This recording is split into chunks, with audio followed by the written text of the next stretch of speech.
여러분 안녕하세요. 수능교실입니다. 제가 이번에 찍을 영상은 강민철 선생님의 강기분입니다. 강기분에 대해 좀 소개하기 앞서 잠시 좀 저에 대한 여담을 좀 드리고 시작을 할까 하는데 저는 만약에 수험생 시절로 돌아간다면 딱 한 명의 강사를 들을 수 있다고 했을 때 저는 강민철 선생님을 들을 것 같아요.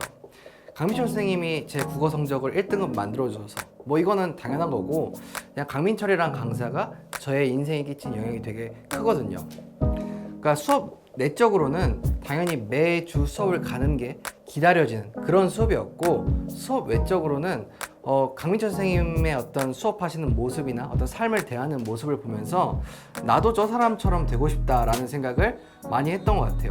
그만큼 저에게 좀 인상 깊었던 그런 강사가 강민철이라는 선생님인데 제가 이번 영상을 통해서 강민철 선생님을 현재 듣고 있는 분들 그리고 앞으로 강민철 선생님을 들을 분들에게 좀 자세하게 제 어떤 의견을 말씀을 드릴 테니까 이 영상을 참고하셔서 수능에서 좋은 결과를 내셨으면 좋겠습니다. 첫 번째로 강기분 수강 추천 대상에 대해 말씀을 드리겠습니다. 먼저 지금까지 국어 강의에 전혀 효과를 못 본 학생이 들으면 좋습니다. 국어 강의는 전혀 도움이 되지 않는다. 국어는 혼자 하는 것이다. 이런 생각을 가진 분들이 있는데 이런 분들은 최상위권이거나 하위권일 것 같습니다. 최상위권이야 본인 소신대로 강의 안 들어도 잘 하실 것 같은데 하위권 분들은 지금까지 체계적이고 적용이 확실히 되는 강의를 못 만나봐서 그런 것일 수도 있습니다. 따라서 국어 강의에 회의적인 분들이 들으면 뜬구름 잡는 이야기를 하지 않기 때문에 만족하실 것이라 생각합니다. 두 번째로 4등급 이상의 기본적인 독해력이 있는 학생이 들으면 좋습니다.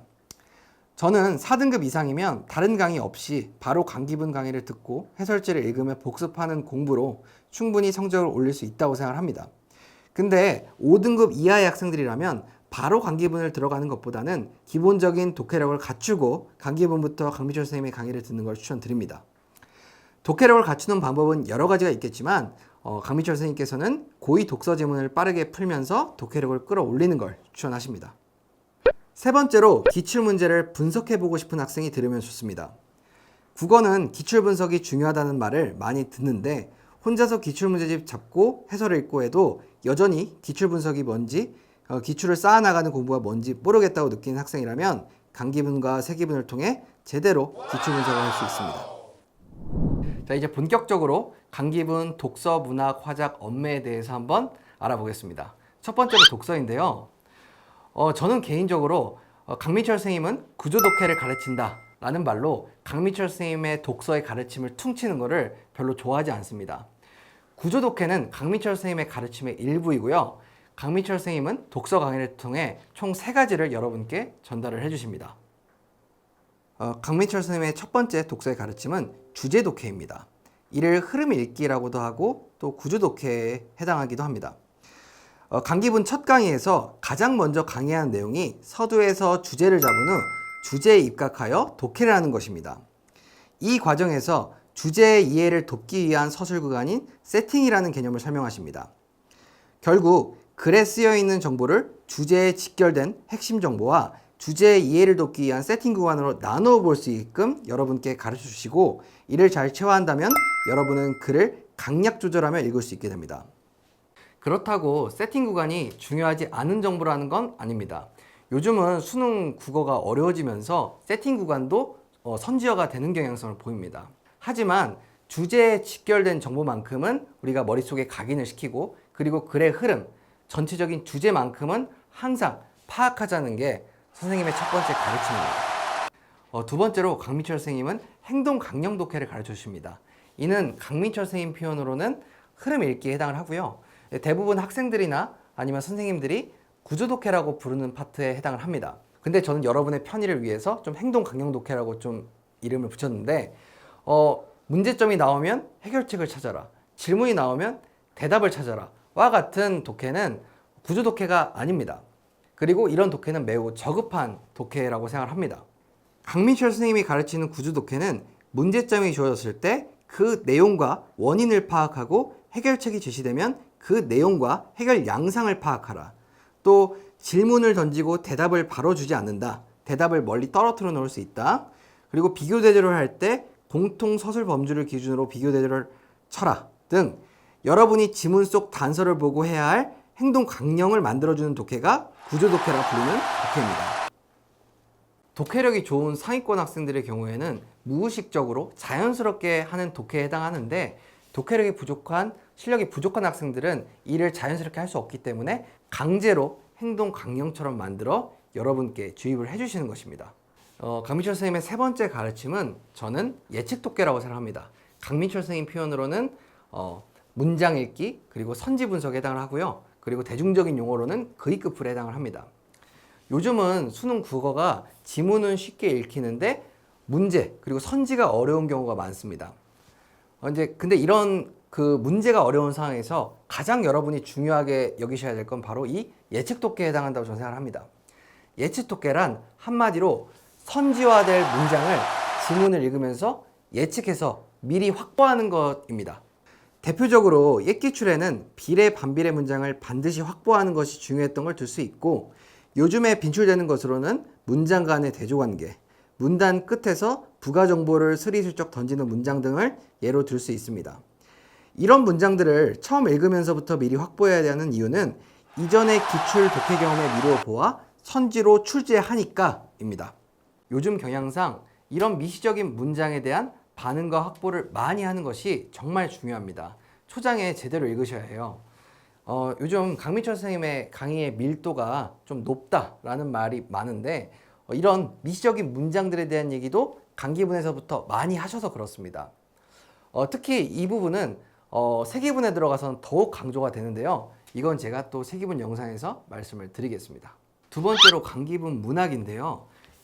좀 너무 디테일한 부분 말고 좀 굵직굵직한 부분 위주로 여러분께 내용 전달을 드리겠습니다. 첫 번째로 운문, 산문 할 것 없이 예측 독해를 먼저 가르쳐 주십니다. 기본적으로 문학도 문제화되는 포인트를 미리 지문 읽으면서 확보하자가 가장 근간이 되는 강민철 선생님의 접근법입니다.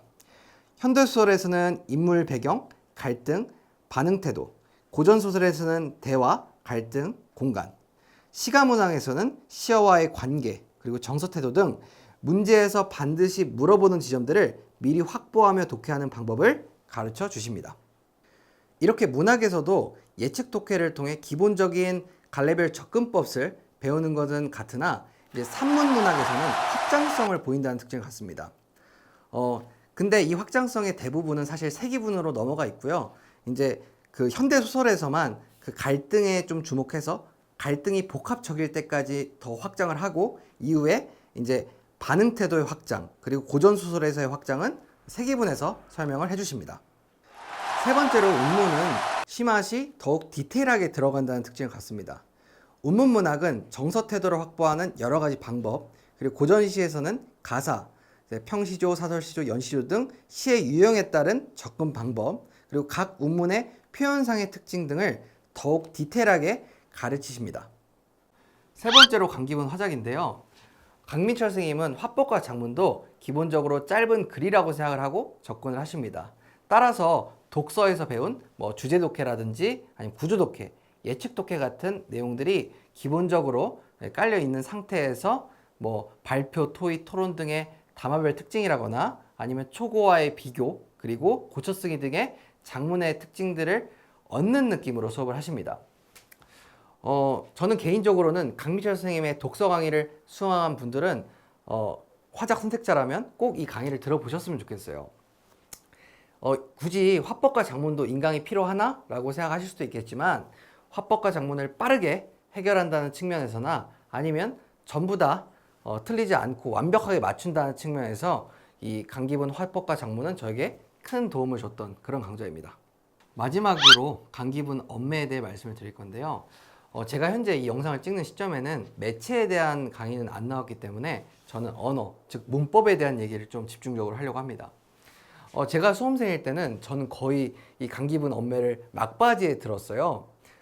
저는 처음 이제 문법을 공부하시는 분도 강기분 언매로 공부하셔도 정말 좋다고 생각하지만, 저처럼 이제 6평 전에는 다른 강사분을 듣고 마지막 정리형으로 강기분 언매를 들어도 좋다고 생각합니다.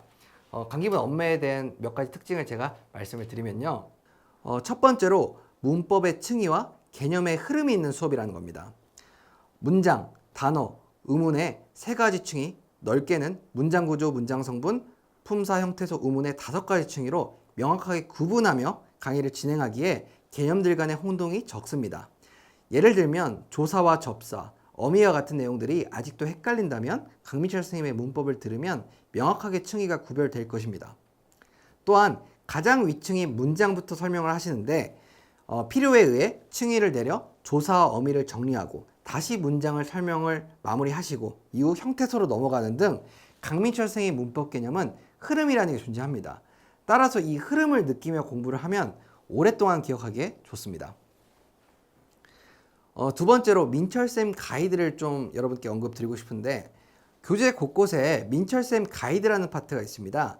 이 파트는 문제로 자주 출제되는 지점을 선생님께서 서술한 파트인데 여러분이 엄매 교재를 복습하실 때 수업 필기 내용과 민철쌤 가이드 위주로 복습을 하는 게 효율적이라고 생각을 합니다.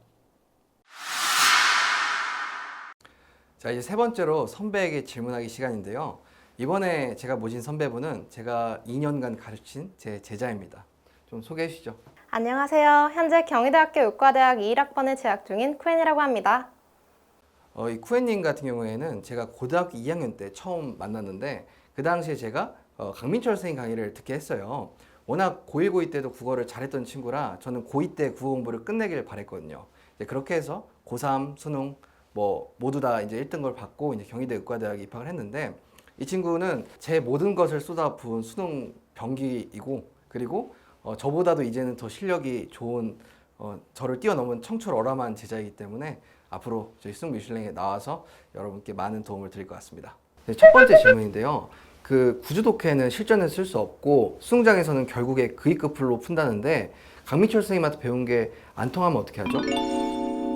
앞서 슈슐레님께서 언급하신 것처럼 구조독해는 강민철 선생님의 방법론 중 하나에 지나지 않습니다. 국어 영역에서는 소위 구조독해와 그이급풀을 조화롭게 사용해 지문의 내용을 이해하는 것이 핵심인데요. 강민철 선생님께서는 문장읽기라는 이름으로 그이급풀도 가르치시기 때문에 저는 전혀 문제될 게 없다고 생각합니다. 이 그이급풀과 이 구주독해에 대한 논의는 제가 세 기분에서 좀 자세하게 다시 한번 설명을 드리겠습니다. 네, 두 번째 질문인데요. 제가 반수생인데 지금 7월인데 강기분, 세기분으로 국어 공부를 시작을 해도 될까요? 네, 저는 괜찮다고 생각합니다. 수능 국어 공부의 본질은 기출분석이라 7월, 9월까지는 강기분, 세기분으로 방법론을 체화하고 그 다음 이간, 한수 같은 실전 모의고사와 주간지, 5개는 기출문제로 마무리 공부를 한다면 굉장히 효율적인 공부가 될 것 같습니다. 이제 반수생분들은 강기분을 다 듣는 것에 대해서 좀 부담을 느끼고 좀 세기분부터 들어야지 않을까 이런 생각을 하실 것 같은데 제가 이거 세기분 영상에서 이 부분에 대해서 되게 자세히 설명해 놨으니까 반수생분들은 세기분 영상도 참고하시면 좋겠습니다. 자, 이제 세 번째 질문인데요. 제가 좀 상반기에 게을러 가지고 인강민철이 좀 많이 밀렸어요. 근데 인강민철 꼭 다 풀어야 될까요? 국어라는 과목이 꼭 어떤 컨텐츠를 더 했다 혹은 하지 않았다고 해서 점수가 안 나오는 과목은 아닙니다. 개인적으로 저는 강기분, 세기분만 완벽히 소화해도 충분히 1등급을 넘어 고득점까지 가능하다고 생각하는데요. 그렇기에 일단은 강기분, 세기분의 체화가 우선이 되어야 할 것입니다. 하지만 인강민철, 간쓸개, 이감 같은 사설 콘텐츠들은 결과적으로는 강기분, 세기분의 체화를 돕는 역할을 하기 때문에 많이 풀수록 유리하다고 생각합니다. 자, 네 번째 질문인데요. 강기분은 익힘책이 있고 익힘책은 또 강의가 있잖아요. 근데 이 익힘책 강의도 전부 다 수강해보는 게 좋을까요? 이 문제는 실력에 따라 답변이 다를 것 같은데요. 실력이 부족한 학생들은 익힘책 강의를 전부 들으시거나 아니면 너 강의가 너무 많다라는 생각이 드신다면 그 강의들 중 선별해서 자기 기준 어려운 지문들만 골라서 들으시면 될 것 같고요. 1, 2등급 정도의 수준이 조금 높은 학생들은 마찬가지로 선별해서 들으시거나 아니라면 해설지가 워낙 상세하기 때문에 해설지만 참고해서 공부하셔도 될 것 같습니다. 지금부터는 제가 강기분의 활용법에 대해 말씀드리겠습니다. 먼저 예습법에 대해 말씀드리겠습니다. 첫 번째로 인강 수강 계획을 제가 좀 짜드린다면 먼저 강의는 하루에 한 회차 분량을 몰아들어서 마치 현장 강의를 듣는 것처럼 수강하신 걸 추천드립니다. 강기분 독수와 문학은 각각 8회씩 총 16주차 분량으로 이루어져 있는데요. 격주로 1회씩 매주 듣고 강의를 들은 다음 날은 해당 주차의 강의에 대해 복습하며 다음 강의를 듣기까지 남은 기간에는 익힘책과 인강민철 간슬기 등을 풀며 체화하는 방법이 가장 바람직하다고 생각합니다. 예시로 토요일에 강의를 들었으면 토요일 당일과 일요일에 복습하고 평일에는 컨텐츠를 푸는 식으로 진행하면 되겠습니다. 한편 반수생처럼 강민철 선생님 강의를 급하게 들어야 하는 학생들이라면 강기분 독서와 문학 모두 매주 1회차씩 듣고 평일에 익힘책을 푸는 걸 추천드립니다. 이렇게 계획을 잡는다면 과제가 분량상 부담이 되기에 인강민철과 주간지 중 하나만 선택해서 추가하거나 아예 익힘책 지문만 완벽히 소화하는 데 집중해도 좋겠습니다. 다음으로 인강 수강 방법에 대해 말씀드리겠습니다. 강의를 수강할 땐 미리 이번 주차 지문을 다 풀고 듣는 것보단 한 지문 풀고 해설 듣고 또 한 지문 풀고 해설을 듣는 편이 좋습니다. 왜냐하면 선생님께서 각 주차의 첫 지문을 해설하시면서 이번 주에 익혀야 할 핵심 내용을 설명하시는 경우가 많기 때문입니다. 네 5지문을 한꺼번에 몰아서 풀고 강의를 들으면 원래 자신의 습관대로 문제를 풀 확률이 큽니다. 그러므로 주차별 첫 지문을 통해 핵심 내용을 먼저 배우고 그 다음 지문을 풀 때 배운 내용을 상기하며 한 지문씩 끊어서 풀고 해설을 듣는 걸 추천드립니다. 둘째로 수업 필기 방법에 대해 설명드리겠습니다. 칠판을 보면 지문 내용을 요약한 필기가 있고 또 흐름 읽기, 문장 읽기, 선지 읽기 같은 방법론을 정리해 주시는 부분이 있습니다. 지문 요약의 경우 해설지에 이미 적혀 있고 지문의 내용은 그다지 중요한 부분이 아니기에 필기를 하실 때에는 방법론 위주로 적어두시면 됩니다. 세 번째로 복습 및 회독 방법에 대해 설명드리겠습니다. 첫째로 복습법에 대해 말씀드리자면 강의를 복습할 때에는 필기한 것과 본교재 해설지를 꼼꼼하게 읽으면서 하셨으면 합니다. 이때 이번 주차 강의에서 배운 내용을 A4 용지 한 장으로 압축해서 정리하고 이를 지속적으로 상기하며 익힘책 지문들을 독해하는 것도 좋은 방법이라고 생각합니다. 익힘책의 경우 하루에 대략 적게는 3지문에서 많게는 5지문까지 기술을 풀고 해설지를 읽으며 배운 내용을 체화하는 데 집중해 주시면 좋겠습니다. 다음으로 회독법에 대해 말씀드리겠습니다. 사실 회독할 때 가장 좋은 건 강기분 본교재와 익힘책을 새로 구매해서 편집 순서대로 풀고 해설지를 읽는 것입니다. 이미 푸른 교재에는 이전에 푼 자국과 필기가 그대로 남아있어 다시 풀기가 어렵기 때문입니다. 기출 2회독부터 개인적으로는 15학년부터 21학년도까지 7개년을 보는 게 가장 바람직하고 최소한 17학년부터 21학년도까지 5개년은 봐야 한다고 생각합니다. 이상으로 수술랭 가이드 강민철 선생님의 강기분 영상을 마치겠습니다. 여러분 강민철 선생님을 통해서 제가 성적 향상을 하고 제가 이렇게 원하는 대학에 입학했던 것처럼 여러분도 원하는 대학에 입학하시면 좋겠습니다. 여러분 시청해주셔서 감사하고 도움이 되셨다면 구독과 좋아요 알림 설정 부탁드립니다. 여러분 감사합니다.